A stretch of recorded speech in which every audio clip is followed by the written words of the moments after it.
Je suis Sa Majesté Meillon Bisolé, Jean-Claude. Je suis un chef traditionnel de 3e degré dans le village d'Assok 2, arrondissement de Bipindi, département de l'Océan et région du Sud. Je suis en même temps chef de quartier à Douala, le quartier cité des enseignants.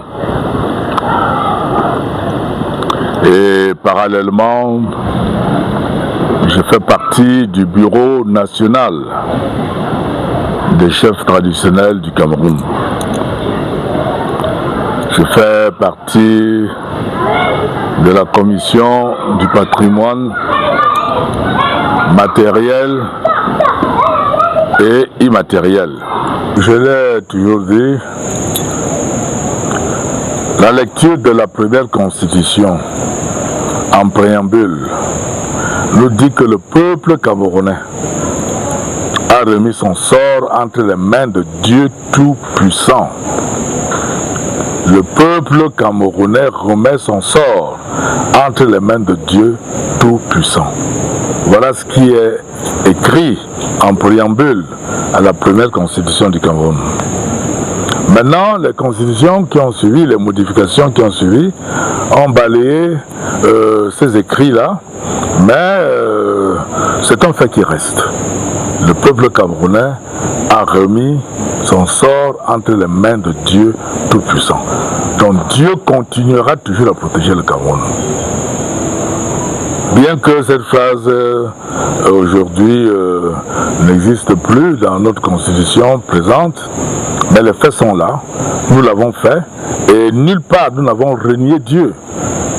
Donc les conséquences de la décision que nous avions prise par le passé et qui a été transcrite au travers du préambule de la première constitution du Cameroun, eh bien les conséquences de ces actes-là se poursuivent. Nous n'avons pas renié Dieu. Donc Dieu continue à protéger le Cameroun. Dieu continue à protéger le Cameroun. Satan fait tout pour détruire le Cameroun. Satan fait tout pour détruire le Cameroun, pour créer un désordre au Cameroun, en accusant le président de la République de ceci, de cela, de ceci, de cela. Il faut rappeler que on ne peut comparer des éléments que s'ils sont de même nature. Vous voyez des gens qui comparent le Cameroun aux États-Unis, des gens qui comparent le Cameroun à la France, qui comparent le Cameroun à la Grande-Bretagne, qui comparent le Cameroun à la Chine. On compare des éléments que s'ils sont de même nature. Nous ne connaissons pas les mêmes faits, la même histoire. Le Cameroun appartient à un bloc que l'on appelle l'Afrique centrale. En Afrique centrale, qui est donc le leader? Qui est le leader sur le plan économique? Qui est le leader sur le plan du développement? Il faut comparer le Cameroun à d'autres pays de la sous-région. Ce n'est pas honnête de dire qu'on va comparer le Cameroun à la Chine. Et puis en plus, ce qu'il faut dire, un président américain, John Kennedy, a dit, avant de demander à ton pays qu'est-ce qu'il a fait pour toi, demande-toi ce que toi tu as fait pour ton pays. Donc tous ceux-là qui bavardent, qui parlent, qui critiquent, qui toutes les semaines sont dans les chaînes de télévision, qu'est-ce qu'ils ont fait pour le Cameroun? Qui empêche que telle chose soit faite par eux? Posez des actes constructifs pour votre pays. Je crois que quelqu'un a dit la critique est aisée et l'art est difficile. Si vous passez le temps à critiquer sans rien faire pour votre pays, qui va développer votre pays? Vous passez le temps dans les chaînes de télévision, vous parlez, aucune réalisation. Qui va développer votre pays? Il faut inventer. La science est universelle. La science n'est pas seulement pour les Blancs. La technologie n'est pas pour les Blancs. Tout cela est pour tout le monde. Pourquoi vous n'inventez pas sur le plan scientifique? Pourquoi n'apportez-vous pas des améliorations technologiques? Qui va venir faire ça pour vous, les Camerounais? Quand vous passez le temps à parler, à discuter, à débattre, à parler, à discuter, à débattre, les débats n'inventent pas. Les débats ne créent pas.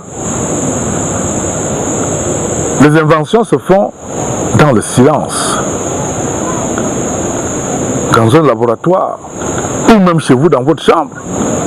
Les génies qui ont inventé la plupart des choses que nous connaissons aujourd'hui, l'électricité, le téléphone, etc., c'est des gens qui ne sont pas allés loin à l'école.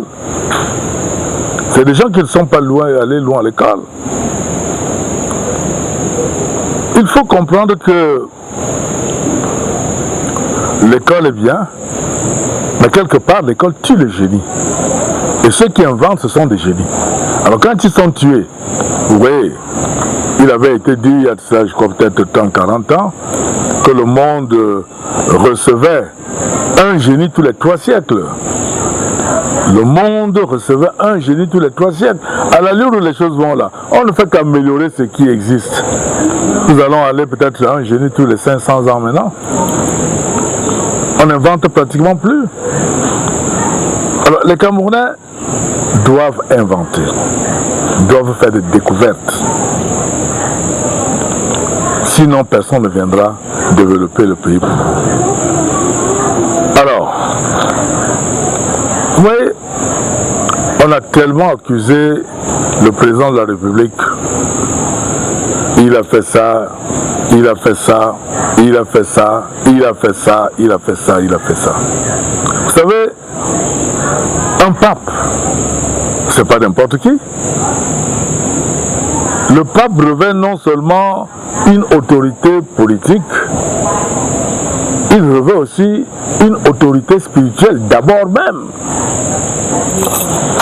C'est-à-dire que si les choses établies comme elles le devraient sont,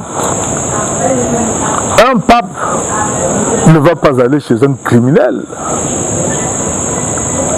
Un pape ne va pas aller chez un détourneur de fonds. La venue du pape, quelque part, montre que le président de la République, Paul Biya, est un homme propre. Et c'est pour ça que vous voyez que ceux qui l'accusent faussement sont mécontents de la venue du pape. Parce que cette venue-là montre que Paul Biya est un homme aux mains propres. Le pape ne veut pas venir aduler, ne peut pas venir auréoler une personne tant que celle-ci sert Satan. Ce pape, d'ailleurs, nous sommes très contents de lui parce que, vous voyez, l'ancien, paix à son âme, avait une position assez ambiguë quand il s'agissait de l'homosexualité. Mais celui-ci est clair. Il dit non à l'homosexualité. Paul Biya dit non à l'homosexualité. Qui se ressemble, s'assemble. Qui se ressemble, s'assemble. Comment voulez-vous que le pape s'éloigne de quelqu'un comme Paul Biya qui lui partage les mêmes principes, les mêmes idéaux que lui? Qui se ressemble, s'assemble. Alors le pape est un enfant de Dieu qui sert Dieu. Il a vu en Paul Biya un enfant de Dieu qui sert Dieu. Eh bien, quel que soit ce que l'on penserait de la venue du pape en disant il vient soutenir un régime corrompu, tout cela, ça ne concerne que ceux-là même qui le disent. Hein. Paul Biya est un enfant de Dieu. La venue du pape montre que Paul Biya est un enfant de Dieu et qui craint Dieu, qui sert Dieu. Et je prie tous les Camerounais animés de bonne volonté de bien recevoir ce pape, d'encadrer sa venue et de lui rendre vraiment ces honneurs-là qu'il fait aussi, parce que le simple fait de se rendre ici dans notre pays au Cameroun, c'est un honneur qu'il nous fait. Nous devons le lui rendre aussi. Ce pape est quelqu'un de bien, il combat l'homosexualité, il est contre la corruption. Vous l'avez suivi. Il a dit que les différents établissements catholiques dans le monde devront maintenant rendre compte de leur gestion. Ah, vous comprenez que cela va déplaire à certains responsables catholiques. Mais il vient pour cela. Si les gens sont bons, sont pour la clarté, la transparence, eh bien tout le monde devrait pouvoir accueillir ce pape bras ouverts. Donc nous sommes contents de la venue du pape au Cameroun. Cette venue du pape est un symbole de reconnaissance que le chef de l'État du Cameroun, Paul Biya, est quelqu'un qui sert Dieu. C'est quelqu'un qui est de son côté, de son bord. Tous deux servent Dieu, combattent l'homosexualité, combattent la corruption, sont des gens de paix. Et vraiment, bonne arrivée au pape dans notre cher et beau pays, le Cameroun. Mais absolument, quand le pape vient, un pape qui sert Dieu comme celui-là, il vient avec l'Esprit de Dieu. Et quand l'Esprit de Dieu arrive quelque part, c'est la paix qui s'impose. Cette force divine joue en nous, joue dans l'âme de chacun d'entre nous et nous pousse vers la paix.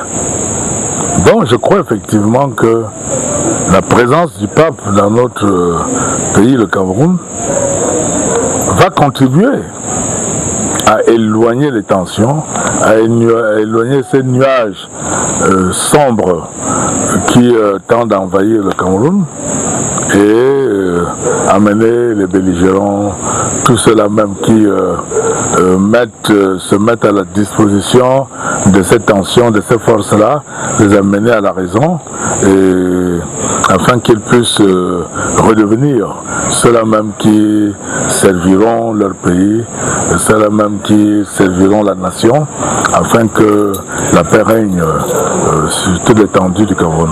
Pour moi, les attentes seraient tout simplement que le peuple camerounais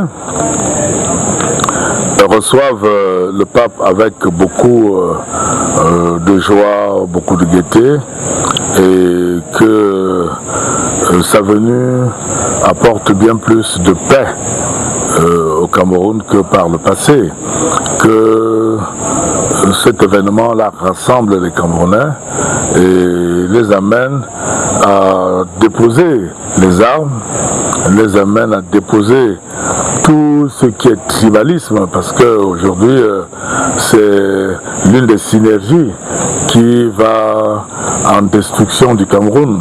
Il faudrait donc pouvoir lutter contre ce phénomène, et je crois que la venue du pape pourrait éventuellement produire des forces qui pourront agir dans le sens de détruire toutes ces forces négatives-là. Lambeto inawa usenge na bele owaye, Lambeto inawa usenge na ne owaye, Dutunye mba mule mama miwande wa bole moye, Bangwando lomba na kedi no wando bendi bangaye, oh,